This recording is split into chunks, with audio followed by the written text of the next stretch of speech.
Okay, so I share your frustrations as a parent. My husband and I definitely are the meanest parents in Redding, Connecticut, and it's certified. And the only time I have trouble claiming that is when I speak in Redding, where I live, where lots of parents are like, no, no, no, no, I have that title too. What I'm going to do tonight is I'm going to teach you systematically why your teenager is completely insane, because their brain is turning to jello from hormones and developing, and it's okay, and what you can do about it and how you can enjoy your teenager a little bit more. Okay, but first, I think I'm going to say a couple things that might, I'm not saying them. I'm going to tell you what your children said to me today. How many of you have children in Wethersfield High School? Okay.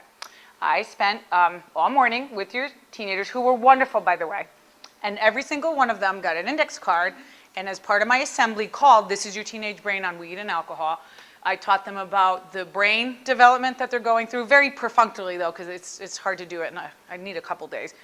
But basically, research shows that teenagers only respond to short-term impact.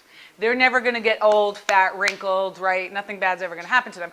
So if you really want to get through to them in terms of prevention, you've got to talk here and now, immediate consequence. And even sometimes that doesn't work, because you try to mention to them, for example, that marijuana is still illegal. And they sometimes won't believe that. So we try to teach them what drugs are doing to their brain here and now, and how it affects their mood, their memory, et cetera. And a lot of kids had a lot of really interesting things to say. A lot of kids thanked me for the presentation. They were very sweet and very polite. But what I asked them to do also, I asked them to do two things: to write questions down that maybe they weren't comfortable asking out loud, and then I'm going to blog the answers. I started some of it this afternoon. And I want to thank the social services and youth services were fabulous hosts for me. But what I really did was go through 1,400 cards and write down or categorize their comments about what do the adults, the faculty, and their parents need to know. The Wethersfield adults, faculty, and parents. That was the question that I asked them. Okay. Basically, teenagers go from having a working use of the rational part of their brain, which is called the prefrontal cortex. It's about right behind your forehead. And your neocortex is the whole top of your brain, and it basically is what makes us probably the highest primates. I'm not really sure about that on some days. Just kidding, bada boom. It makes us capable of self-reflection. It allows us to have a lot of the unique qualities that we see as human beings. It's probably where our personality is stored. It's the neocortex. And it's a very specialized area of the neocortex right behind the forehead to here that houses all the executive functions of the brain. By executive functions, we mean the ability to delay gratification, the ability to take a 5-second delay when you want to tell your boss to shut up in a meeting and you don't. It's the part of the brain that's responsible for good long-term planning. It's the part of the brain that's responsible for good spatial, actually, instincts to figure out how long will it take me to stop quickly while I'm driving in traffic. It's the part of the brain that actually allows you to quickly, even without consciousness, figure out several outcomes to different decisions based on the same problem solving. That area of the brain tends to weaken in adolescence, even to the point where in brain scans, it almost looks like there's no activity going on up there at all. There isn't. But what happens is the limbic system lights up like a Christmas tree. Okay? The limbic system is, and I'm coming back to that. The limbic system is a smaller part of the brain. It's about the size of a human fist that's underneath. The yellow part is the prefrontal cortex that I was just telling you about. And no, the brain is not colored. You want to hear something funny? I gave a similar presentation that I gave your kids this morning to an independent school, but I had 2 days with them so I could get a little bit more into the brain stuff. And one of the brightest kids, again, he's probably like Ivy League bound, whatever, perfect scores, and he comes up, he goes, "That's really fascinating. I never knew my brain was like all the different colors." I'm like, no. So what the safety password is you tell your teenager, look, I know you're going to be exposed to situations that make you feel uncomfortable. You're going to be exposed to things that, are dangerous or whatever else. Maybe you'll know that you're walking into it. Maybe you won't. Maybe you'll go to a party and not know anything's going on, and then suddenly it's happening. You can call us 24/7, use the safety password, and it means come and get me. And we will get you no punishment for anything stupid that you've already done. Get it? My family password was, I have a really bad stomach ache, right? And my daughter used to say, I'm going to throw up. Who wants you puking in their car, right? It's perfect.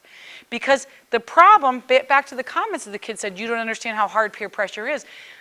It's the rare 16-year-old that's going to say, oh, I think that what we're doing right now is a very irrational decision, you know? I mean, I hate to say it, it's only kids with Asperger's will do that. They'll be like, hey, it's not a good idea. The average teenager is going to be too frightened. They're not going to say it. They're not going to want to risk social condemnation. They're just not going to do it. They need an out, okay? So saying the safety password, and it worked a couple of times with my kids. One time I had to pick my daughter up. She had been babysitting and the family came home drunk. Who would think? I didn't think she would ever use that. I get emails all the time from parents, you know, saying, I didn't really, you know, understand that, but we did it. It was so great. I drove my, you know, daughter's friends home. One of their friends had to be drove to the emergency room, whatever. I was so glad they didn't know how to handle it. They called us. The other thing in that contract is you agree to not host parties and you agree to be a good example. Just by having this discussion with your middle school or your high school student, what you're basically doing is what they call blowing up their spot. You're basically already saying, I know what's going on. I know there are parties where there's drinking. I know there's parties where there's smoking pot. So that you kind of, remember the comment from the kid that would make it really easy to open up the communication, the safety password, because there's no secrets now. And you're not saying, don't do this, don't do that, da, da, da, da, da. It's a totally different way of doing it. You're going, hey, I know you're going to be exposed to this. And when you are, if you need a way to get out, you're going to call me. Doesn't that make perfect sense? And parents ask me, does anyone ever abuse it? I've never had a situation where kids abuse it. Obviously, if they used it week after week after week, you'd have a problem. That hasn't been my experience. So that's the safety password contract. You're going to do it with your kids, right? Okay.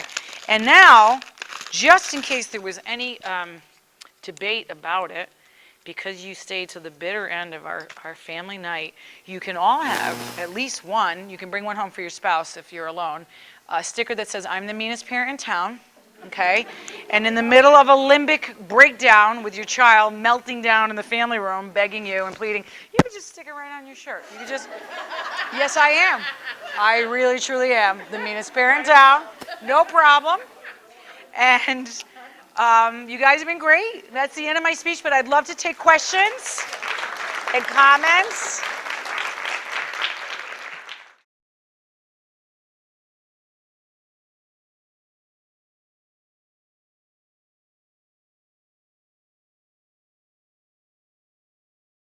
I'm very, very privileged and happy to be here this evening. I started my role in the profession of counseling in an inpatient psychiatric unit, and I never thought that I would be doing parent programs, but what became clear to me after just several years practice was that there were many tragedies that happened with some of the young people that I work with that could be avoided if well-meaning parents kind of understood a little bit more about how to set limits and work effectively with teenagers.